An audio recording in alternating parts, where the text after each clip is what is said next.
使徒行傳第3章。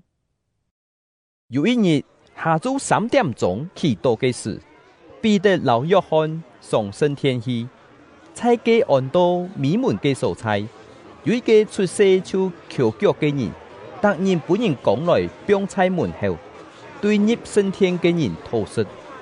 佢看到彼得和約翰愛入升天去，就求基督救自己。基督轉身看佢，彼得講：你看我哋，佢就注意看基督，希望會得到乜嘅東西。彼得對佢講：今日我全部冇，總係我愛將我所有嘅本意，我奉拿撒勒人耶穌基督嘅名，吩咐你放起來行。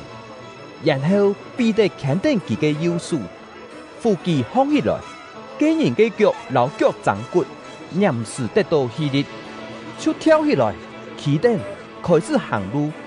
佢同基督腳下入去升天，佢邊行邊跳，頌讚上帝。眾人全部看到佢一邊行一邊頌讚上帝。基督一認出佢，就係個坐在升天嘅米門後嘅啟示咧，就因為所發生嘅事，感覺非常稀奇。在所羅門廊下，嘅人看見彼得和約翰，在場嘅人感覺真奇怪，全部走去看。彼得看到就對基督講：以色列同胞啊，做乜嘅看這件事做奇怪呢？做乜嘅見注目看我哋呢？你哋老多我哋係靠自家嘅能力，也係虔誠，使這個人行路嗎？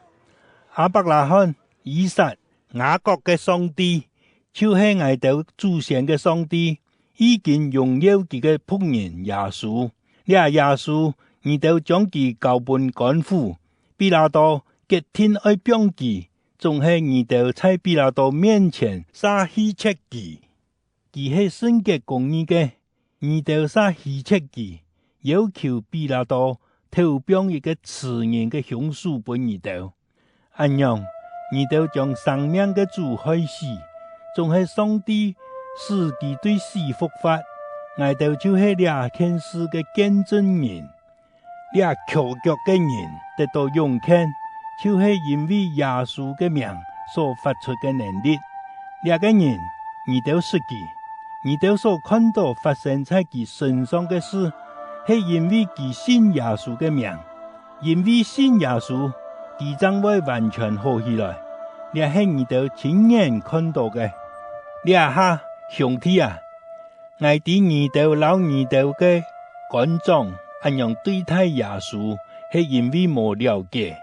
上帝早就通過眾先知預言基督的確會受苦，這預言已經實現，所以你哋愛悔改，轉向上帝，佢就會赦免你哋嘅罪。